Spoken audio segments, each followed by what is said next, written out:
Salut, donc voilà, c'était un petit exemple des exercices du matin. Au lever du soleil, donc le tapotement des différents méridiens qui partent de la cheville jusqu'à tous les méridiens qui passent derrière la tête, devant, au niveau des sinus, ça redescend. Bref, j'ai déjà fait plein de vidéos à ce sujet, c'est pour vous donner un petit aperçu et vous redonner l'élan peut-être d'avoir ces pratiques régulières tous les matins ou le plus régulièrement possible.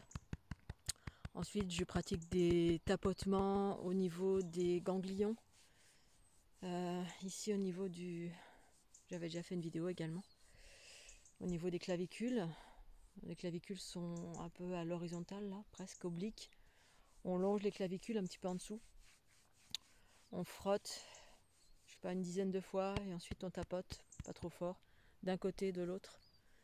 Ici, des deux côtés, on frotte 10 fois et on tapote 10 fois. Ensuite, il y a un point de jonction, là, moi que je sens. C'est un point chez moi qui est souvent encrassé selon lorsque je fais des soins et que j'absorbe certaines énergies. Donc pareil ici, moi je stimule en circulaire. Pareil là, les deux côtés, je le fais en même temps et croisé. Parce qu'en fait, dans la géométrie du corps, donc les méridiens, il y a des croisements dans tous les sens. On peut toucher ici avec les mains inversées. Voilà, j'ai mis mes petites lunettes comme ça je me vois. Voilà, ensuite, une fois qu'on a stimulé, alors pas trop à votre appréciation, fort ou pas fort, on tapote avec les deux mains ou qu'une seule main. Ensuite, on passe sur les laines à laine en fait. Ça, c'est pas trop compliqué. On va reculer un petit peu laine. Ensuite, c'est derrière les genoux. Voilà, ici. On frotte, on tapote. Et donc pour celles et ceux qui sont sensibles, suite à ces tapotements, vous allez sentir soit des picotements, soit l'énergie qui s'accélère. Alors moi je rajoute dans le dos, hein, ici dans le dos aussi, pour préciser. Au niveau du sacrum pour les femmes. D'ailleurs à ce sujet, là, la dernière inspiration, c'est de faire des leggings et des shorties, des shorts, donc des culottes, courts comme des petits shorts. Pour les règles douloureuses. J'y pense maintenant, donc je vous en parle parce que ça, c'est pour de nombreuses femmes, c'est un fléau, particulièrement celles qui ont des problèmes d'endométriose. Du coup, ce sera la prochaine création dès que je serai un peu posée. Donc, ce sont toujours des inspirations de la conscience pour faire du bien. Voilà, pour faire du bien avec la géométrie de la fleur de l'unité. Et là, sous forme de vêtements, puisque c'est quelque chose qu'on peut porter dans son quotidien. Et voilà, il n'y a qu'une femme pour comprendre ce que ça peut faire quand on a des douleurs reliées aux règles et aux lunes, je ne sais pas comment vous les nommez. Moi, je suis en plein dedans encore. Voilà, donc je les ai en ce moment, c'est pour ça. L'inspiration est venue récemment, puisqu'il y a 1001 bobos qui existent sur cette planète. Et si je peux faire quelque chose pour alléger, soutenir, aider à alléger ces souffrances, eh bien je le propose, je le fais et voilà. Donc c'était la petite info, je ferai une autre vidéo pour prévenir quand ce sera prêt via ma page Facebook ou YouTube.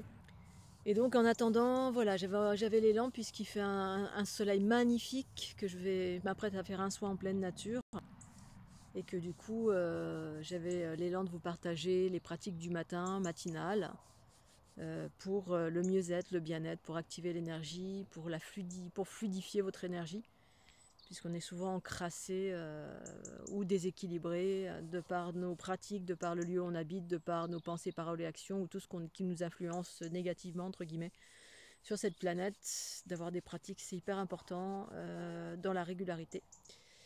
Si jamais Sophie m'écoute, ben, à bon entendeur, salut. Une pratique quelle qu'elle soit, qu'on regarde la fleur de l'unité tous les jours, ou qu'on a une pratique pour stimuler notre énergie, stimuler nos ganglions, bref, faire en sorte de rééquilibrer à chaque fois, parce qu'en fait ça se fait pas naturellement. Voilà, même si on arrive à un certain degré de conscience, pour moi, j'entends bien pour moi, il est nécessaire d'avoir une pratique plus ou moins régulière, autant que faire se peut régulière. Même moi, je faillis, hein, voilà, des fois, je ne suis pas dans la régularité, mais pour autant, j'ai quand même une pratique régulière de plein de choses. Lorsque ça vient vers moi, lorsqu'il y a un déséquilibre qui vient vers moi, c'est un peu comme se brosser les dents le matin ou nettoyer sa maison. Oui, maître, comment je fais pour être en haute fréquence? Le maître va répondre, ben, il faut te nettoyer. Alors la personne va dire, ok, je vais me nettoyer, nettoie ta maison.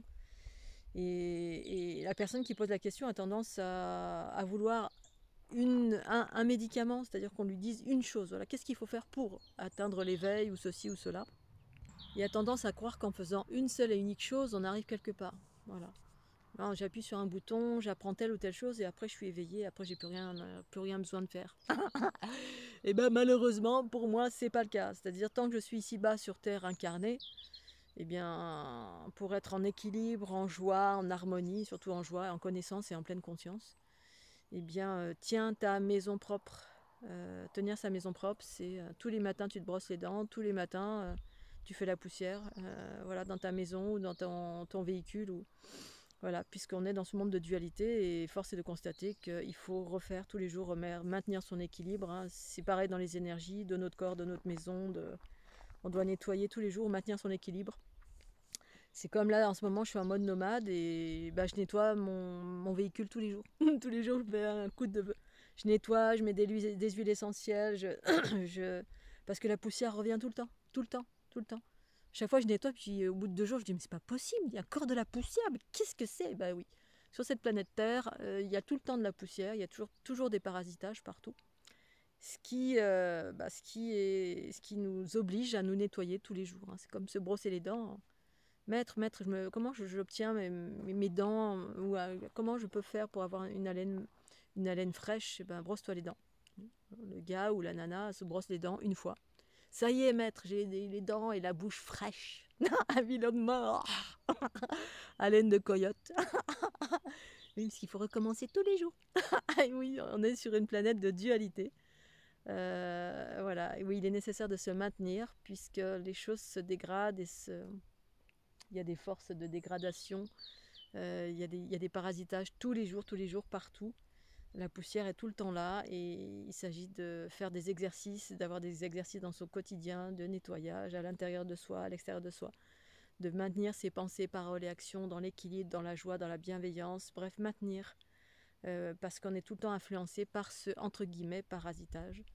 J'ai fait un rêve éveillé il y a 2-3 jours à ce sujet, justement ça parlait de... Alors les termes c'était vermine ou cancrelat. Je rêvais de bébêtes, je sais pas, j'étais dans un... Moi aussi je suis dans un... Je me balade beaucoup dans l'astral parce qu'il y a beaucoup d'épuration ou de mise en lumière dans les rêves éveillés. Et là ça concernait la vermine. Alors c'est pas mes termes, hein, c'était quelque chose que j'observais. J'allumais une lumière, il y avait plein de petites bébêtes qui se mettaient en lumière, comme ça ressemblait un peu à des crabes, entre crabes et cancrelats, je sais pas quoi, ça avait une couleur rouge, c'était bizarre. Dès que j'allumais la lumière, ça abondait, puis ça allait dans des trous, ça allait se cacher. Puis là, j'observais ça, puis je me dis, qu'est-ce que c'est que ces trucs-là?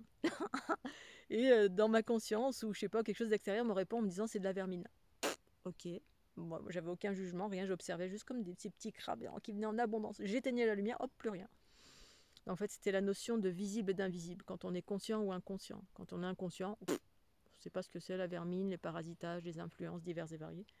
Et quand on a la lumière, c'est-à-dire quand on devient conscient, la conscience permet d'observer ce qui m'influence et comment faire pour ne plus être influencé, garder mon équilibre. Donc ça met en lumière ce qui est caché en gros, la conscience. En tout cas, une conscience plus large. Et ça me parlait de vermine, de cancrelat. Puis dans mon expérience, alors j'éteignais, j'allumais. Puis quand j'éteignais, plus rien. Quand j'allumais, c'était toujours là. Et là, la question c'était, mais comment faire pour que ça disparaisse en gros? Et ça me répondait, ça ne peut pas disparaître, ce sera toujours là. Voilà, c'est les parasites qui font partie de cette dualité. Et on ne peut pas faire disparaître, ni dissoudre, ni rien. Ça fait partie de cette dualité où il y a tout le temps des parasitages et qu'on appelle, là dans mon rêve, ça s'appelait vermine ou cancrelat. Ça n'avait pas de connotation négative ou péjorative, hein, c'était le terme. Voilà, ces petites bébêtes qui se baladent de partout, qui étaient rouges avec des petits points noirs, c'était très, très astral. et c'était très intéressant. Et voilà, tout ça pour illustrer qu'ayez une pratique du quotidien pour aller mieux, pour aller bien, pour rester en joie. Voilà, pour si jamais vous avez tendance à être influencé, et on l'est tous parce qu'on est traversé par ce qui existe, hein, la connexion, l'unité, c'est ça, être en unité avec. Voilà, alors si on est dans un monde de roudoudou, c'est chouette, mais si on n'est pas dans un monde de roudoudou, attention, par ce qui vous traverse. Moi, je suis traversée en permanence. Sauf que là, en ce moment, je suis dans des endroits extraordinaires, je suis dans le mouvement, je suis dans la liberté, je suis dans des choses extraordinaires. Et du coup, force est de constater que ça, c'est beaucoup plus fluide, c'est plus propice aux pratiques, parce que beaucoup plus de temps, de mouvement, d'être dans la nature, d'être dans cette liberté, cette joie, de faire exactement ce que j'ai envie de faire. Et en même temps, j'œuvre pour l'ensemble aussi, puisque à chaque fois que je suis en mouvement, ou même pas en mouvement, j'œuvre tout le temps pour l'équilibre de la planète Terre, donc de tout ce qui vit sur la planète. Chacun à sa place fait ce qu'il a à faire, mais l'important c'est d'être en joie, d'être en forme, d'être en amour, en extase. Et ça passe par le maintien de l'équilibre autant que faire se peut. Voilà la parole de l'instant qui a duré un petit peu plus longtemps. Mouah, je vous fais des bisous. Je vous montre un petit peu la nature, je ne sais pas si on la voit, c'est rempli de chênes, c'est des chênes de partout. Voilà, je suis pas loin des falaises du Buoux, je ne sais pas comment ça se prononce, magnifique, et sur lesquelles je vais m'attarder cet après-midi. Je vous embrasse bien fort.